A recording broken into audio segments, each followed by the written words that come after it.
The guards approach as you draw your sword. Two prepare to attack from head on, while the others circle around to each side. It doesn't take you long to realize that striking at any single foe is hopeless. As soon as you attack in one direction, you leave yourself open in all others. The guards have trapped you. If you want to win this fight, you need to break free of their cordon of blades, but to break free you need to fight through one guard while exposing yourself to attacks of the others. Your legs tense as you prepare to go all in. It's not like you have much of a choice. When you spring towards the guard to the right and prepare to strike, the one towards the left cuts downward at your open side. Her blade descends as you push through the guard of the man in front of you with your own sword. You hear a shocked cry because as your attacker's blade hits not your flesh but the hardened steel of your gauntlet. Yes! Her blade skitters off even as you overrun the guard opposite to her, sending him to the ground with a blow from your sword's pommel. God, you turn on your heel as you break free and leap back into the fray. Only through sheer aggression will you be able to keep your three opponents on the back foot. The guards, still surprised by your sudden and very unexpected attack, fall back as your rain blows on them. Step by step you drive them back, and as you do you see the hints of confusion and shock on their faces. One sword against four, how could you be winning? It is that confusion that works against them. Their parries are sloppy and their reactions are panicked. Had they worked together, they would have overwhelmed you. Instead, they fall back step by step until one retreats a step too far. With a sudden cry, the rearmost of the guards tumbles backwards off the edge of the wharf into the cold waters of the river Colmere. The other guard looks back instinctively as they hear the cry and splash. You take your chance. With a lunge forward, you catch both guards unprepared, and with a rough heave, you send them both to join their comrade in the river's cold, fast-running waters. Lord Berwick stands alone and unarmed. His face is contorted with a combination of fury at his betrayal and fear at what he must feel is his inevitable fate. The chalice remains, still clutched in his white-knuckled hands. Lord Berwick trembles as he matches your gaze, but his words come out with the forced evenness of a man desperate not to show fear. "You have made your mercy, assassin," he says as he extends his arm to his sides, leaving nothing protecting his chest save his fur-lined doublet. "Get this over with." You shake your head. "I'm not an assassin. I'm not here to kill you." Lord Berwick's eyebrows jump in shock. "What?" He looks to his sides as he takes a step back. "What do you want?" "I want the chalice." Achievement unlocked. Grand Cup. The nobleman looks down at the chalice still in his hands and then looks back up, his expression contorted in rage. "Cord, damn you to eternal languishment!" He snarls, the full length of his curse betraying the heat of his anger. "Take it. There's no way I can make the exchange. The cursed thing is worth nothing to me now." With a grunt of disgust, he heaves the large metal cup towards you. It clatters as it lands at your feet. For an instant, you see the markings upon it glow a pale arcane blue as it strikes the ground. Slowly you stoop down and scoop up the heavy metal cup, keeping your eyes on the nobleman in front of you the whole time. Lord Berwick seems to have gained some of his composure, but that just means his expression has lessened from anger to gloom. "My family is doomed now. My folly has ruined us all," he will lament. What is that supposed to mean? I want answers. You get the feeling that Lord Berwick is incredulous at your request, but this whole night has given you more questions than answers, and perhaps the man in front of you can rectify that. In fact, you manage it with nothing more than some prodding of a few veiled threats. After that, Lord Berwick begins to tell his story in earnest. Still in a state of shock, he explains how years ago he supplemented his family's income with a smuggling operation, using his family connections to avoid discovery. He tells you how, over the years, he invested more and more of his wealth in the illicit trade, hoping that greater investment would lead to greater profits. It is in fact legally a confession, coupled with the evidence you have from Lord Berwick's man's, that a solid enough case to even justify you arresting him. 3 months ago, I funded what was to be the greatest endeavor of all, a barge of spices to be shipped from north, from Al-Ihar in Corellandes, directed to the Colmere to Kendrickstone. I put all my funds into it, Lord Berwick says. You look back puzzled. You're not sure why Lord Berwick would risk all his money on such a thing. Alas, it was not meant to be, the nobleman continues. 40 leagues south of the city, my shipment disappeared. The barge, the spices, and 12 of my guards. Gone. Lord Berwick looks away. The fear in his expression slowly being replaced with indignation. At first I thought the knight sees it, but they were apparently in the north, guarding a tax cart or something at the time. The lord shakes his head. No, it was the bandits who did it, the ones dressed in black. Wait, what?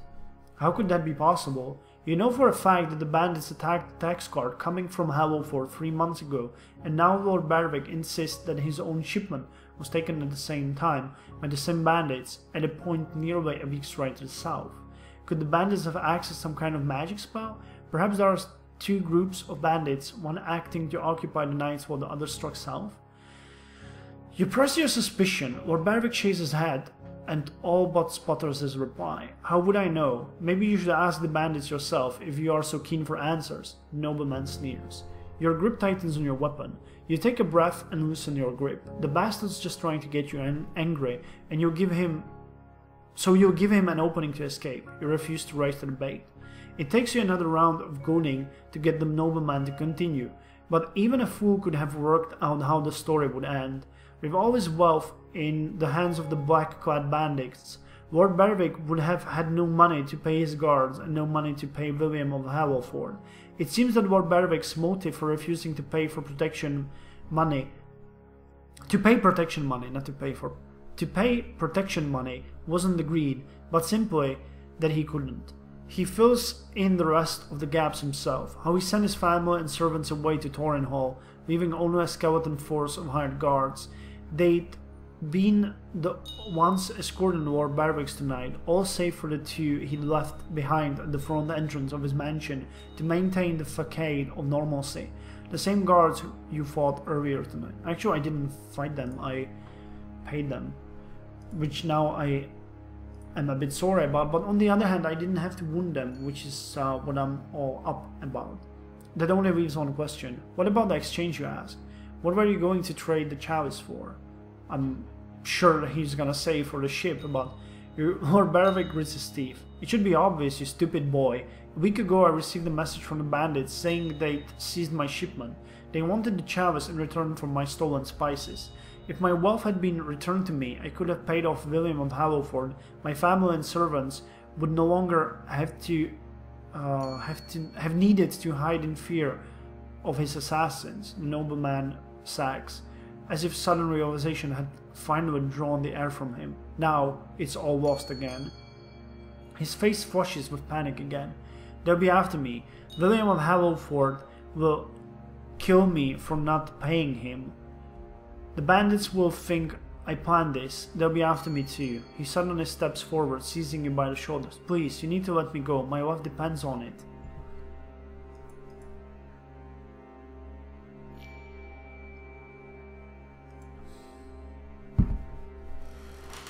Okay, now I'm a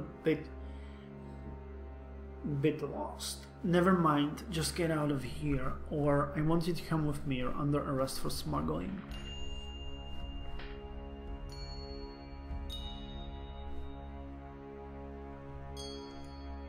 Well, this is the compassionate thing to do. He just tried to do his best, but he was smuggling, you know. It's not like he deserves the compassion, but he's a broken man, his family gone, and I'm pretty sure that if I arrest him, he's gonna get assassinated. It's probably gonna order towards freedom.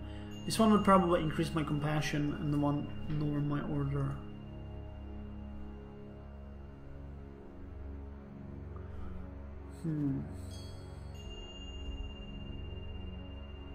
Just get out of here. Lord Berwick bolts the seconds you say the words. Before long, all you can hear of him are his running footsteps fading into the night. Your job done, you return to the lodgings, exhausted. You head back to sleep. You go straight to bed as well. Reporting to Dame Mildred can wait until tomorrow. That night, you manage to catch a few hours of sleep in your own bed in the keep. You rest easy, confident in the knowledge that you've done your job and exhausted by the night's adventure. When the sun comes up again, you get up, eat a light meal, and head down to the Brightwall district to make your report. The guards show you to the same room where William of Hallowford commissioned you for this job the day before. Once again, he sits behind his desk, 2 goblets on the table. His doublet is red today, but that's the only indication that he has slept, eaten, or even moved since you last saw him. He greets you with, "Good morning. Sit down, if you please," as you enter, gesturing the same chair you sat in yesterday. When you do, the well-groomed man goes straight to business. You've made quite a mess, you know. It's not easy to make even a handful of dead guards disappear, but it will all be worth for the chalice, which I assume you have, right? Do you not? You reach into your pack and pull out the great metal cup, setting it on the table with a dull clink. William of Hallowford smiles and claps his hands together. Well done indeed. He fills both of the goblets and hands one to you.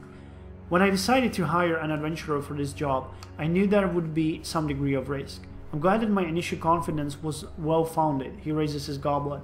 To your health, boy. He raises his cup to his lips, and you do the same. This time the wine is light, almost airy, filling your nostrils with flowery scents as it slides down your throat. Now, William continues as he set the goblet back on the table, let us discuss the matter of payment. William of Hallowford reaches into his belt pouch. He retrieves the now familiar shape of a rolled up piece of paper tied with a ribbon and closed with his personal seal, a writ of protection. With 2 fingers, he set it down on the table and pushes it towards you. The writ is good for the next 3 months. I suggest you keep it on your person at all times. I'd hate for you to fall victim to any more unfortunate accidents. The man continues to speak as you tuck the paper away. Take care of that writ. The price of my protection is set to double in the next week. Rising prices, you know. God damn it, why would he give us the rate for only 3 months? He could give us a permanent one. With that, the crime lord sits back in his chair, steepling his fingers. That is, of course, only part of the reward I wish to offer you. For the remainder, I give you a choice. First, I could certainly offer you payment in gold. Shall we say 5 pieces? I would think that more than fair for a single night's work. A more than fair offer, really. Despite the skyrocketing prices of food and rent, 5 gold dukes or 500 silver pennies is more than what day laborers make in a year. Perhaps you would prefer something more suited to your line of work, the well-groomed man says. A sling, perhaps. I hear they are of great use to adventurers. Surely you could use one? For a moment you think the man sitting opposite you has laid out all possible options, but then he leans in conspiratorially and offers one more. Perhaps it is fame you wish, as opposed to material wealth. I could make some arrangements and make your name a little more known. There they are, all the options presented for you. Which one will you choose? I want the gold, I want the sling, I want to be hero of a note. I don't want the sling. The sling cost 50 freaking silver pieces, so fuck you gently. I feel really sorry that I didn't take the sling in the beginning. My really mistake. So I don't want any reward is also not an option here, because he's a crime fucking lord. I will take all I can from him. So now it's the fame or the gold. Fame is definitely good, but the gold could make us survive. So I want the gold. As you wish, William of Hallowford says as he reaches into his belt pouch once again. One by one, he places large, heavy gold coins on the table. 1, 2, 3, 4, 5. With one hand, he pushes them across the desk towards you. Fair payment for a job well done, I would think. Enjoy your pay, boy. You have earned it. You hasten back to the keep with your new coins jiggling heavily in your pouch. Even after announcing your success to William of Hallowford, you still owe your knight and mistress a report. That's true. 586 silver pennies. Fuck yeah. Indeed, Dame Mildred is waiting for you in the courtyard when you return to the keep. Zygmunt, have you made any progress? She asked without any attempt at pretense or small talk. You nod. I was able to get a confession from Lord Berwick. He confessed to running a smuggling ring. You tell your mistress the story of how you cornered the noble man last night. It's certainly something, the knight says as she rubs the chin thoughtfully. But I doubt the private confession under duress will convince Duke Welfric to take action. You don't have any other evidence to back this one up? I do, you reply as you pull open your pack and produce the ledgers you took from Lord Berwick's house. You open them to the appropriate page and hand them over. Dame Mildred's eyes grow wide. This is perfect! This lends weight to any allegiance of confession. Your mistress pauses for a moment, as if struck by a heavy club. Hold on. Didn't you say that Lord Berwick was planning to flee the city? You nod. That's what he told me. The knight lets loose a blistering torrent of profanity, as intense as it's brief. Then I need to move on. I can explain to the Duke later. Should I come with you? You ask. No, your mistress replies. Take a few days to rest. You've earned it. She begins to move away, walking towards the guards at the gate with a quick, purposeful stride. I'll come up with a suitable reward for you later, she shouts over her shoulder. Well, to 70. Awesome. Compassion didn't change, so I don't know why. I really wonder why, what would... You know, we let him go. I wonder what the effect would be if we brought him in.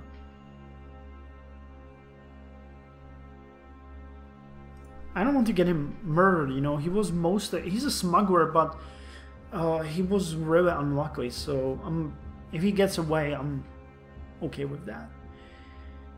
You see Dame Mildred point to both guards at the gate and say something. Immediately they fall in behind her. You head back to your bed for some more rest. You are feeling tired and this is far out from your hands now. By evening, the news of Lord Berwick's of Swanfall arrest has spread all over the keep. Apparently he was arrested trying to flee the city dressed as a peasant. Only a sharp-eyed knight at the head of the arrest party was able to recognize him. The trial proves to be a quick one. The Duke proves lenient, exiling the noble back to his family's estate in Torrenhall. Some say that the Duke has grown soft, or that he has taken his well-known fondness for rogues and scoundrels too far. Winter continues onward as you return to your duties as Dame Mildred's squire. The days became greyer and colder and full of snow, and yet the bandit attacks continue to worsen. So what the hell, we didn't get any reward at all? You are beginning to make a name for yourself. We have 586 silver pennies. Oh god, chapter 5 starts great, -1 to all skills. Your miserable state of mind weakens you considerably in all aspects. Well, anyway, this was chapter 5, and we are now gonna head, well, actually not now, I need to do some other work. But next time we're gonna head to chapter 6, The Legacy of the Flowering Court. I hope that you guys enjoyed it so far. I'm pretty happy that my original assumption that the game will only get better when we get deeper in it has proven true. So yeah, hope you guys see it that way as well, and I'll see you next time with some more Hero of Kendrickstone.